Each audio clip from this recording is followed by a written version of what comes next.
Sponsored by Bangtak, Sustainable Business Development in Harmony with the Environment and Society.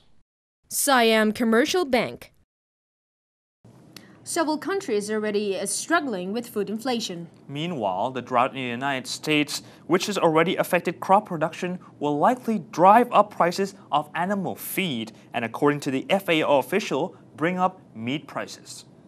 Several countries are fighting food inflation. For example, Indonesia, who has bought a large amount of soybeans from the US and have also been affected. Do you see food inflation happening globally soon? It's happening. It depends on the country situation. Of course, those particularly food importing countries, it's become more severe because high price of maize and wheat, sugar, it's already occurring. So it's directly affect domestic price, particularly those food importing countries. So this is taking place. We are a bit afraid of negative impact to the poor consumers, particularly those poor people who spend 60 to 70% of their income on food. So even their income remains same, but if food price increase by 20-30% in 1 month or 2 months, that means these people practically cannot buy sufficient food to meet their basic need. This happened in 2007-2008 food price crisis time. We are afraid like this sudden increase of food price, particularly like important staple food like maize and wheat.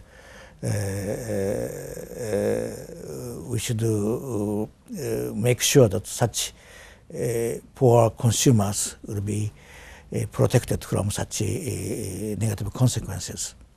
Well, in the US now, with less production, for example, for maize, what are the implications for the rest of the world? It implies to the domestic food price of maize, in particular, as I said, for the importing countries. And also for the human consumption one side, but more importantly, it will also affect the feed price for the animals, because nowadays quite a large portion of maize goes for the animal feed. So if animal feed price goes up, then cost of meat production, cost of milk production will goes up. So it's all interrelated. So this may happen. So this is the consequences that I can assume. Is there anything the government of each country can do to, maintain the food security? We should have two approaches. First, that in the immediate short term, we have to protect poor consumers, poor people. So safety net, social safety net is very important.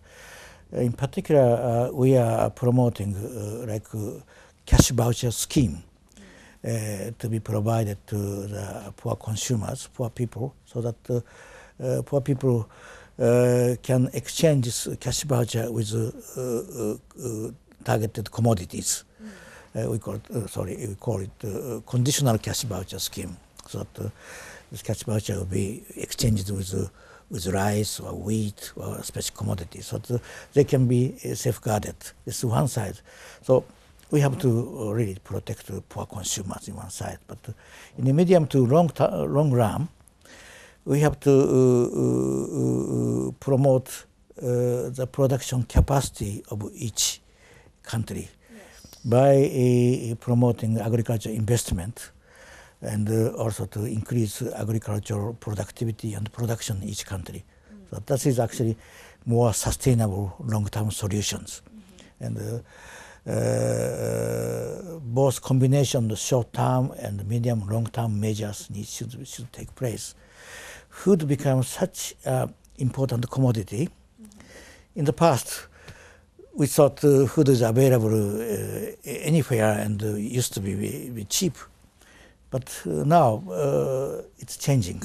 Food is no more cheap. And this may continue next decades. So each country should be equipped with strong agricultural production capacity and produce more food to supply food to their population. And if it happened in several years ago, food shortage affect social stability.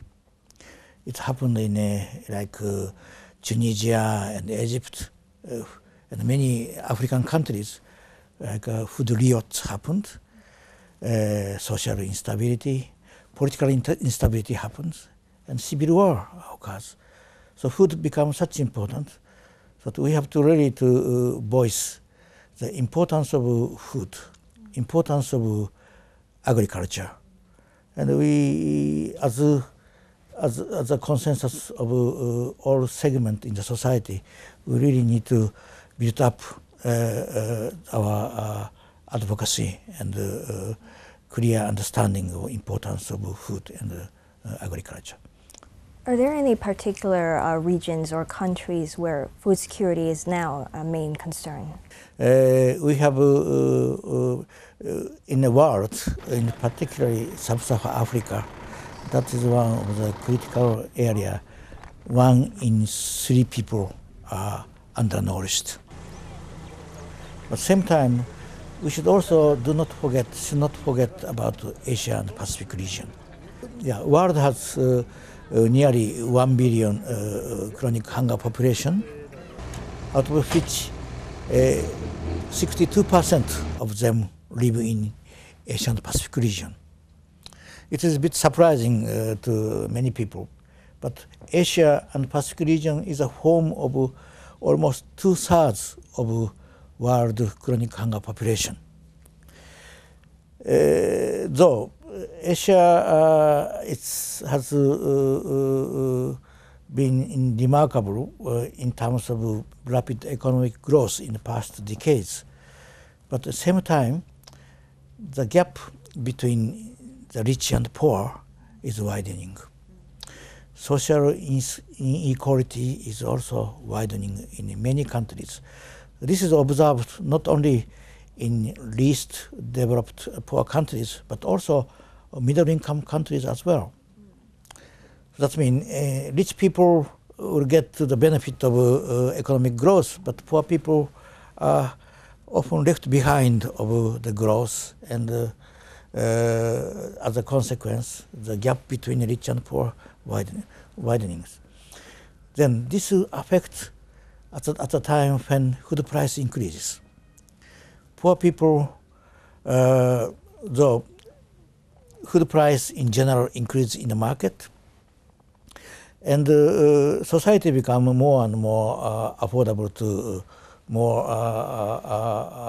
high quality food.